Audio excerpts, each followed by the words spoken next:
A paz do Senhor, louvado seja o nome do nosso Deus, que vive e reina para todo sempre. Ele é lindo, Ele é maravilhoso, Ele é soberano, Ele é supremo. Ele está acima de tudo e de todos. Queridos, são 3h19 da manhã e eu ainda estou acordada. E eu estou acordada porque eu cheguei ainda há pouco do hospital. Mas depois eu vou contar meu testemunho. Agora eu quero compartilhar uma palavra com vocês que desde ontem à tarde eu estou com vontade de compartilhar. Ainda não tinha conseguido compartilhar. O texto está em Marcos, capítulo 10, a partir do versículo 46. Eu vou ler esse texto e vai falar que eles foram para Jericó e saindo de Jericó. Então, vamos entender que existiam 2 Jericó na época. Dizem que agora, na atualidade, existem 3. Mas na época eram 2. A antiga e a atual naquela época. A mais moderna, né? Aí diz assim, depois foram para Jericó e saindo de Jericó com seus discípulos, seguia uma grande multidão. Bartimeu cego, filho de Timeu, estava assentado junto ao caminho mendigando. E ouvindo quem era Jesus de Nazaré, começou a clamar e a dizer: Jesus, filho de Davi, tem misericórdia de mim. Glória a Deus. E muitos o repreendiam para que se calasse, mas ele clamava cada vez mais alto: Filho de Davi, tenha misericórdia de mim. Glória a Deus. Estamos diante de uma passagem da história de um homem. E aí agora eu vou entrar um pouco na história, né? Dizem os historiadores que este homem, ele não era cego de nascença. A Bíblia vai chamá-lo de Bartimeu cego. Bartimeu não era nome. Bartimeu. Bar quer dizer filho e Timeu, né? Sim, um nome de um homem. Então, filho de Timeu. Aquele homem era conhecido como filho de Timeu. Ele não tinha nome, não era conhecido pelo seu próprio nome. E quem era Timeu? Dizem que Timeu era um general que tinha lutado, guerreado muito, um general judeu, que tinha lutado muito e agora ele era aposentado. E com o que ele pôde juntar a vida toda, ele se tornou um empresário na época. Só que chega a Roma, ali na Palestina, e começa a dominar. E domina toda a Judéia, toda aquela região ali, aonde habitava o povo de Deus. Mas Timeu, aquele general aposentado, ele não ficou satisfeito com toda aquela opressão de Roma sobre o seu povo. Ele perdeu seus bens, suas posses, tudo foram recolhidos e recolhidas pelos romanos, porque os romanos chegaram para dominar. Então, aqueles que tinham posses, os judeus, eles tiravam tudo e deixavam eles despojados. E aquilo acendeu uma grande revolta no coração de Timeu, diz a história. E como ele era perito em guerras, ele era um general, ele juntou outros judeus revoltosos e formaram um exército de rebeldes para lutar contra Roma. E houve muita resistência, porém um dia Roma, a gente sabe que Roma era um império muito sanguinário, né? Poderoso em armas, em guerras, em soldados. Conseguiram aprisionar Timeu. Mataram Timeu. E pegaram seu filho. Pela história, acho que era o único filho de Timeu. Pegaram aquela criança para que aquela criança não crescesse e também se tornasse um revoltoso e fosse querer fazer justiça pelo pai. Pegaram aquele menino e furaram os seus olhos. Lhe deram a capa e deram um espaço ali na entrada de Jericó para que ele ficasse mendigando. Lhe deram uma capa e um lugar para ele mendigar. E até para mostrar para todos, exatamente aquele espaço onde, aquele lugar onde as pessoas circulavam, muitos que entravam, os que saíam, os que iam comercializar, os que iam resolver negócios e assuntos, todos iriam olhar para aquele rapaz, para aquele homem, né, porque foi crescendo, foi amadurecendo, e iam dizer: é isso que acontece quando se levantam contra Roma. Então, aquele homem que estava ali mendigando era um sinal para mostrar para todos que não adiantava se levantar contra Roma. E aquele homem ficou mendigando. Mas um dia a Bíblia diz que a fé vem pelo ouvir a palavra de Deus.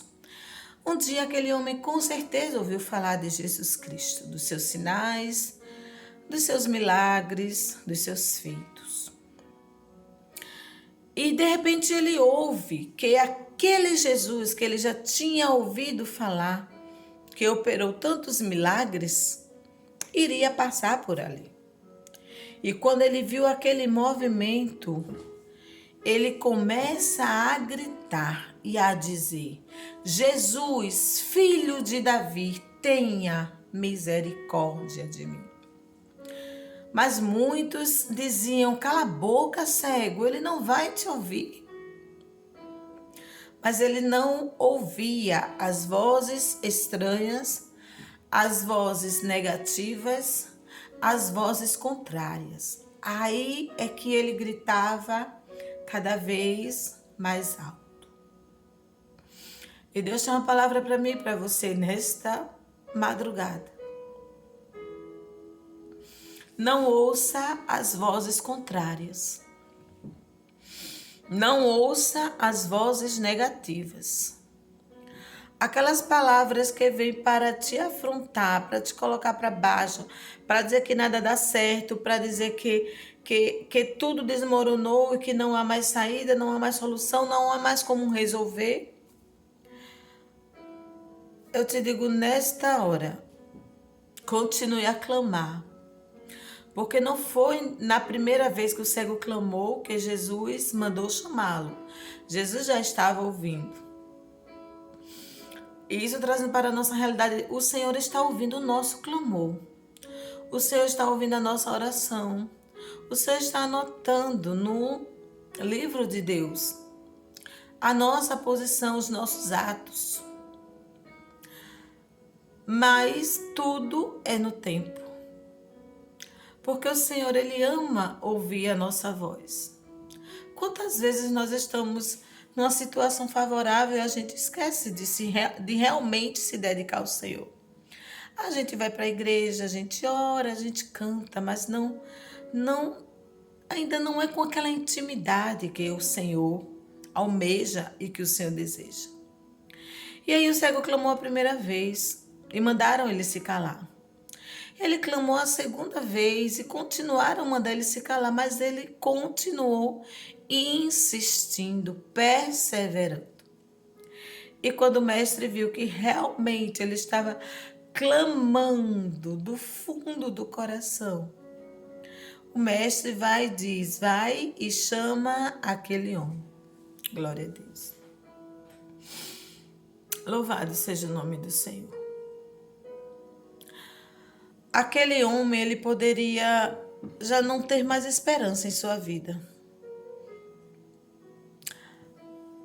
O pai faleceu, o pai foi morto pelos romanos. Todas as posses, todas as riquezas, os bens que eles tinham, que a família tinha, foi levado pelos inimigos. E ele agora era apenas um cego mendigo. ele não era apenas só cego, porque se ele fosse cego, mas vivesse em uma família que cuidasse dele, que tivesse condições, seria menos o sofrimento.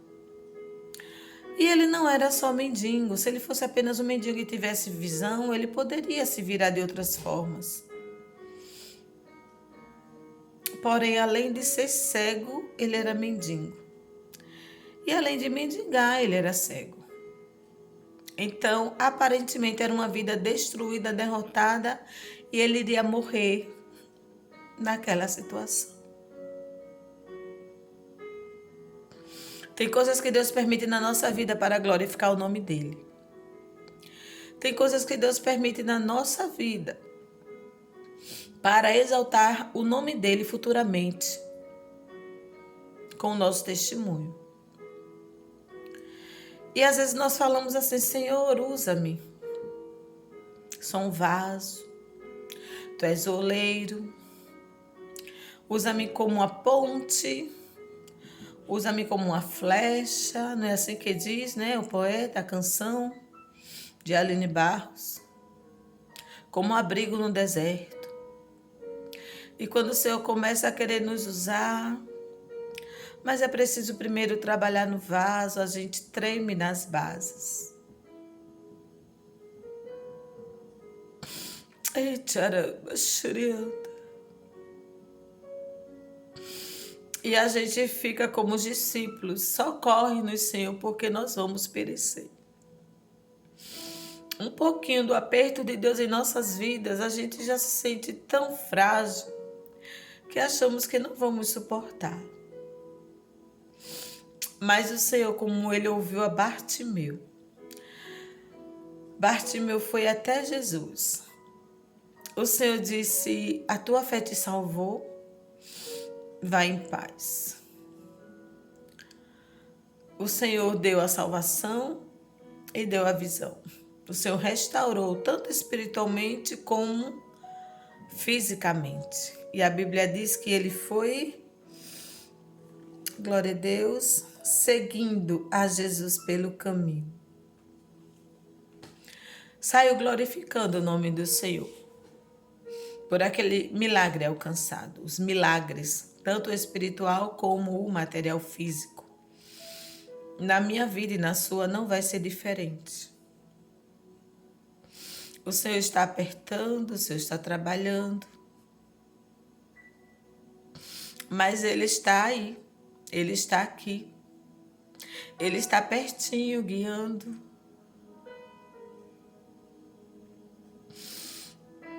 Segurando nas nossas mãos. E quantas vezes nos carregando nos braços. Como aquela visão que alguém teve e escreveu.